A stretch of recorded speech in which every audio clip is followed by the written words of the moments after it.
Welcome back, and our final interview is with Shanila Mohammed of Amnesty South Africa, Amnesty International South Africa, obviously. Now, she's here to talk to us about the issue around 126 Afghan refugees.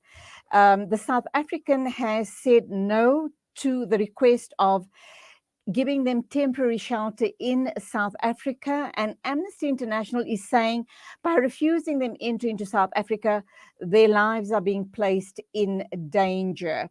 And of course, this also is being supported by lawyers Lara Mullins and Mark Pinar. And they are saying that these are refugees who have fled, obviously, the Taliban takeover in Afghanistan. They'd like to be accommodated in South Africa for a mere 6 months only. Shanila Mohammed, Salaam alaikum. Welcome to the program. Walaikum salam, Julie, and salam alaikum to your viewers. Nice to be talking to you after a very, very long time. Yes. You're not happy about the situation, are you?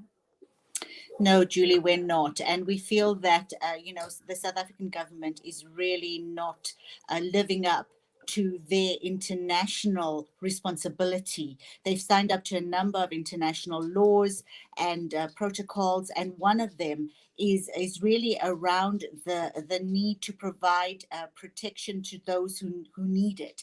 And at this point in time, many Afghans are trying to flee what they consider to be a dangerous situation for them. I mean, as Amnesty International, we have people on the ground who are already documenting reprisals against people who were working with the coalition forces, whether they be in the police, the army, but also women whose rights are being, violated, women who had their own businesses at some point who are now being forced out of those. So there's a lot of human rights activists and people who are really trying to get out. They are looking for safe places. And we think that South Africa's refusal to take these people in is really sad and unfortunate. And we are calling on them to reconsider, because at the end of the day, it is their responsibility as part of the international community to provide protection to these people. Now, the South African authorities are saying they have received the request. They've refused it based on the fact that South Africa's social welfare system was already under tremendous strain. And we all know this. In fact, I was having this discussion with my husband this morning. And as much as my heart goes out to the refugees, we also understand what's happening in our very own backyards. We have refugees from all over Africa, and the system is just not coping. Look at our healthcare system, look at education, look at the condition of our cities. So, and I'm playing devil's advocate here, Shanila, of course, but I really believe that perhaps they should try and go to a place that can better serve them as refugees. Look, Julie, nobody's denying that South Africa has got major challenges, and nobody's denying that, the situation for South Africans themselves is really challenging. We've seen, jobs being lost during COVID. We've seen the situation deteriorate. We know that even before COVID, South Africa was already in a crisis. It has the highest rate of inequality in the world. But I also think, Julie, that there is a moment in time when we do have to respond to what is happening in the global world. Now, one of the arguments South Africa has put forward is that they are, one of the reasons they don't want to take, further people or refugees from Afghanistan is because they already are burdened by African refugees coming from the continent. Now, Julie, that is not true. When you look, yes, there's a difference between economic migrants and actual refugees in need. When we look at the actual refugees in need, if you look at who is carrying the brunt of it, it's really countries like Uganda that have like 1.4 million. Then you've got Ethiopia, which have about 700,000. South Africa is sitting if that, at around 70,000. Now, people may say 70,000 is a lot, but remember that of those 70,000 people who have applied for asylum, only 3% of them will get it. 97% are rejected. So that is not a true argument to put forward. It's actually a false argument. Yes, we understand that, there are people in the country under need, but South Africa also, is a signatory to these international laws. And remember, Julie, one of the things is the moral obligation that South Africa has. When South Africans were in trouble, when the apartheid state was clamping down, countries took them in. There were countries that took in asylum seekers. And with the countries around Afghanistan, they have taken the bulk of it. Pakistan is sitting with 3 million plus refugees that they themselves cannot cope with, yet they have not turned them away. So I think there is a moral argument to be put forward. And we're not saying keep them here forever. We're saying help them transit out of danger into a safer place. South Africa can then negotiate with other countries that are better. But don't shut your doors to people in trouble, because, they need to get out. They need a safe place to transition and then negotiate and find another place for them. But South Africa is point blank saying no. And we find that really distressing, because, these are people who are not here for, just because they want to be. These are people who are here because they need to get out.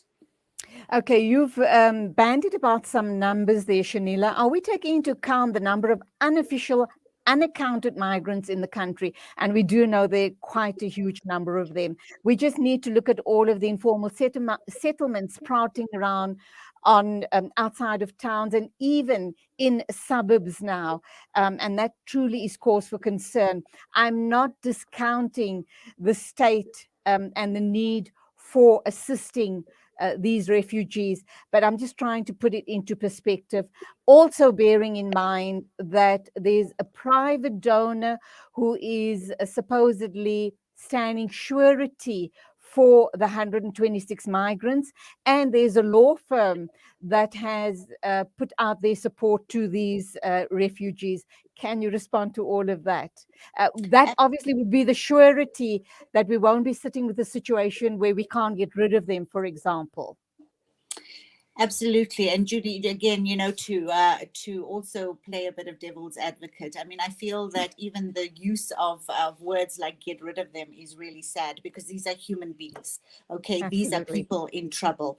And, for me, I think that, the fact that even the UN has said that, the costs of these people will be covered, also should in a way act as a positive for South Africa to open the doors.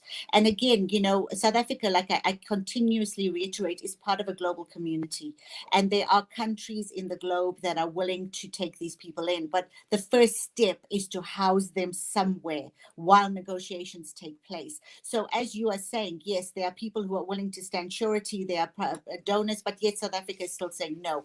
On the issue of informal settlements, in 2018, we released a report called Living in Limbo as Amnesty International South Africa, and we looked at the state of refugees, migrants, and asylum seekers, and what is the problem in South Africa.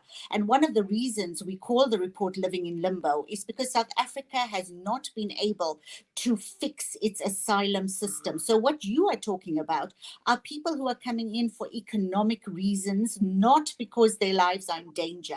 And South Africa needs to fix that. They need to separate between economic migrants who slip through the nets and come in so that they can earn a living at lower salaries, and those that are genuinely in need. And I think that if South Africa fixed that, we wouldn't be sitting here talking about those that are in need versus economic migrants. Yes, I absolutely agree. Economic migrants need to be controlled, and they need to be sent back to their countries if there's no reason for them to be here.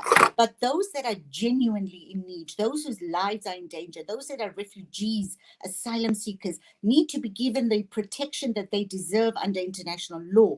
And because South Africa is so dysfunctional in its own, determination process, it's coming at the cost of these people's lives and these people's safety and security. So again, the burden is on South Africa to fix its asylum system and to differentiate between those that are sitting in these camps that are coming, or these hubs that are coming up all over, and those that are genuinely in need. Now, let's talk about these migrants. And I hear what you're saying about our infrastructure. There's issues within government. There's, clearly things that don't work in our country. We need to do a lot of fixing here before we even think about, and it is, you're right, a moral obligation. However, can we afford to be housing 126 or however many refugees that have to be housed in a temporary space situation, etc.? Do we know how many men, women, and children are looking for this refugee status? And what happens if South Africa puts their foot down and say, sorry, we are unable to assist? Where do they go to next? Or which Well, country would they then go to? To be honest, Julie, South Africa has said no. And, we are hoping that they will change their mind. But, there are countries out there which have who are willing to take these people in. And I think the next step would be to negotiate with those countries. Countries like Pakistan, for example, they are also very poor. They have massive inequalities. They have massive poverty. And yet they have taken in 3 million. We are now here talking about, just over 100 people.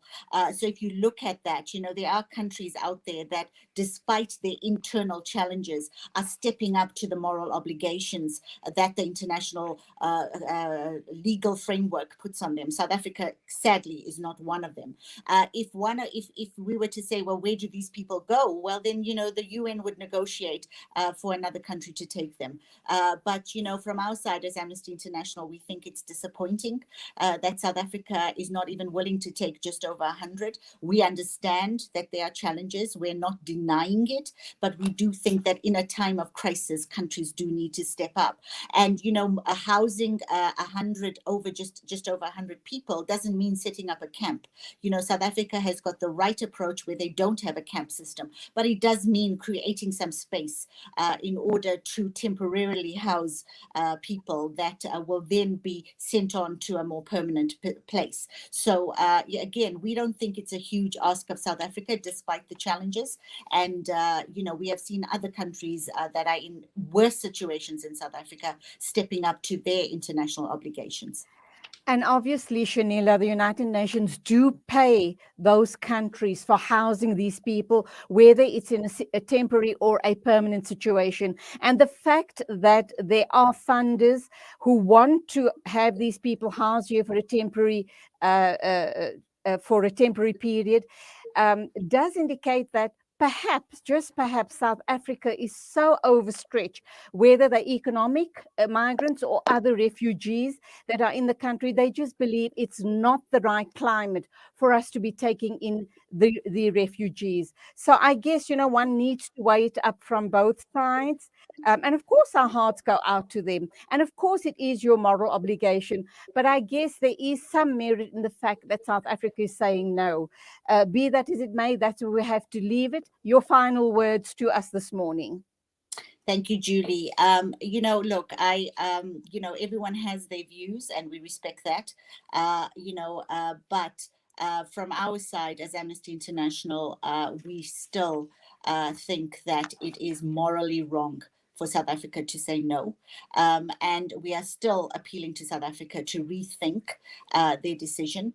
And to be honest, unlike you, I don't see a merit in them saying no. I feel like they are failing dismally on a moral and ethical level, especially since countries stepped up to help South Africans when they were in need. So I really feel that, South Africa needs to reconsider. It's not a huge amount that is being asked of them, and they're not being asked to pay for anything. So that whole economic issue falls apart because they're not being asked to put any money into it. Thank you so much, Julie. Lovely talking to you again. Go well and keep up the great work. Assalamu alaikum to you. Wa alaikum salam, Julie. That was Shanila Mohammed, Executive Director at Amnesty International South Africa, talking about the refusal of the South African government to allow 126 Afghan refugees into the country for a period of 6 months only, and then they will be able to go on to their next and permanent destination. That brings us to the end of the show today. Thank you indeed for your company. Please remember to follow the COVID-19 protocols. Take care on the roads. And as always, Assalamu alaikum and Khuda Hafiz from me, Julie Ali.